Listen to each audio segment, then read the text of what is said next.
When the Galactic Empire hanged 75,000 brides, humanity unleashed Ruth. The massacre at Veshtir. The Galactic Empire had ruled for centuries, a monolithic force that bent entire civilizations to its will. Its power was unquestionable, its reach unchallenged. Yet, history would remember the moment it sowed the seeds of its own destruction, the day it hanged 75,000 brides. Veshtir, a colony on the Empire's outer rim, was known for its defiance. The people of Veshtir had long refused imperial marriage laws, where conquered species were forced to assimilate through arranged unions. Instead, they swore oaths to each other, their own way, outside the Empire's decrees. These women, wives, warriors, leaders, became known as the Brides of Veshtir, but defiance carried a cost. On the eve of an empire-wide celebration, the Galactic Viceroy ordered a purge. They came in the night, shock troopers clad in black, descending like wraiths upon the planet. 75,000 women, their hands bound in chains, were paraded through the streets. Their screams echoed across the city. No trial was given. No mercy was shown. The execution was public, broadcasted to the entire empire as a warning. Thousands of brides, draped in white, dangled from the towering scaffold, their lifeless bodies swaying under artificial lights. The empire expected silence, fear, obedience, but what they got instead was Ruth, the woman who would not kneel. No one knew where Ruth came from. Some claimed she was a phantom, a ghost born from the slaughter. Others said she had been among the brides and had somehow survived, but the truth was simpler and far deadlier. A Ruth Varian was a soldier, a mother, a wife. And now, she was an avenger. The day the brides were executed, Ruth had been away, commanding a fleet along the outer fringes of imperial space. She returned to find her homeworld in ruins, the bodies of her people burned, the names of the dead etched onto execution logs like some forgotten footnote in the Empire's records. She did not weep, she did not scream, she acted. The spark of rebellion. The first retaliation was small. A single imperial outpost burned in the night, its officers slaughtered in their sleep. Then another. And another. Within weeks, rumors spread through the underworld of a woman who moved like a wraith, striking down imperial commanders, one by one. The Empire called her a terrorist. The people called her the widow's wrath, and soon, others followed, the grieving husbands, the orphan children, the shattered families. They did not mourn. They fought. Entire colonies rose in rebellion. Planets that once cowered in fear began to whisper her name. Ruth had become more than a woman. She was vengeance incarnate. The fall of high command. The Galactic Empire, at first, dismissed the attacks. What could one woman do against a trillion-strong dominion? But Ruth was not alone. She was strategy and brutality combined. She did not attack like a mere insurgent. She waged war. She hijacked imperial dreadnoughts and turned them against their own fleets. She infiltrated their strongholds, assassinating governors in their sleep. Every planet that had suffered under the Empire now had a name to rally behind, Ruth, and then, she did the unthinkable. She struck the heart of the Empire itself. The Imperial High Command convened aboard the Sovereign, a fortress station larger than a city, orbiting the capital world.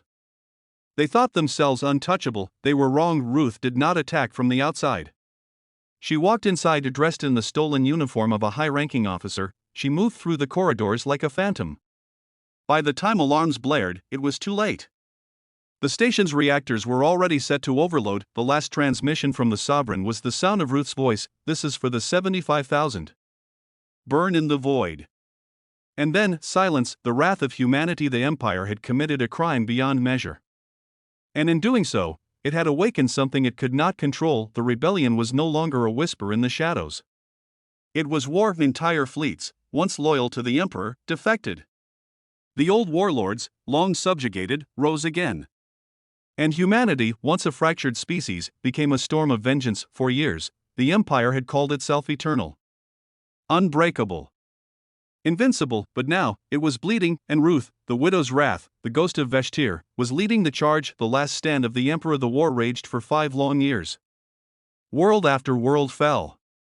Imperial banners burned, and finally, there was only one place left, the Imperial throne world. The Emperor, once a god among mortals, now cowered in his palace, surrounded by the last of his forces.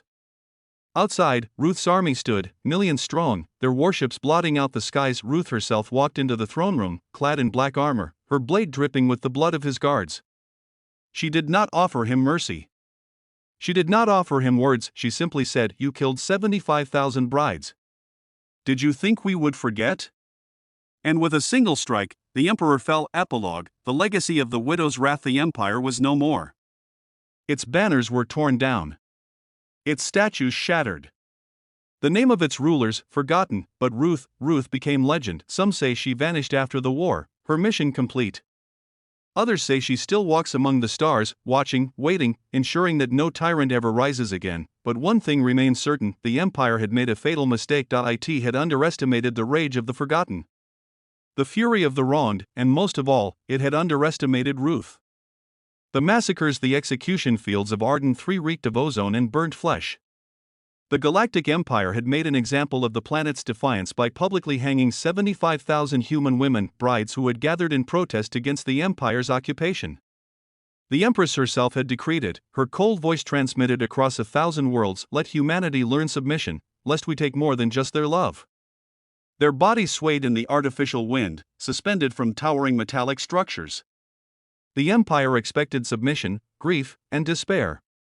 Instead, they received Ruth, the last of her name. Ruth Adarova had been a name whispered in fear among the Empire's ranks long before the massacre. A legend of blood and retribution, she had disappeared years ago, vanishing like a ghost. Some claimed she had died, others said she had become a myth, but when the news of Arden III reached her ears, Ruth returned. She did not weep. She did not curse. She sharpened her knives. Ruth had once been a soldier, an assassin, a warlord, but above all, she had been a wife. And now, she had nothing left to lose. The Queen of Vengeance. The Empire's fleets were powerful, their armies vast, but Ruth did not attack them like an army would. She fought like a ghost, like a force of nature. She struck first on Ankaris 9, infiltrating an imperial stronghold and personally slaughtering the governor responsible for ordering the execution. His body was found impaled on the very gallows that had killed the brides. Then came the orbital shipyards over Taraxis, where she detonated a stolen dreadnought's reactor, taking 3 imperial battleships with it. Each attack was brutal, precise, personal. The Empire's military might meant nothing against her wrath. The bride's reckoning. Ruth did not fight alone for long. Humanity rose behind her, whispering her name like a prayer, like a curse. The bride's reckoning, they called it, the uprising that burned through the Empire's core systems like wildfire. Of former soldiers, grieving husbands, orphan children, entire colonies turned against the Empire. The rebellion had no leaders, no grand strategy. Just one unifying cause: Ruth's vengeance was theirs. The fall of the Empress, once untouchable, now faced a war that numbers could not contain. Ruth carved a path through the imperial palace, her armor stained with the blood of 100 guards, and when she stood before the Empress, blade in hand, she did not hesitate. For the brides, Ruth whispered, and the Empress's reign ended with a single stroke. Epilogue, a name that echoes the Galactic Empire shattered that day. Not because of grand armies or great generals, but because of one woman's grief turned to fury. To the galaxy, she became legend. To humanity, she became something greater. She became Ruth.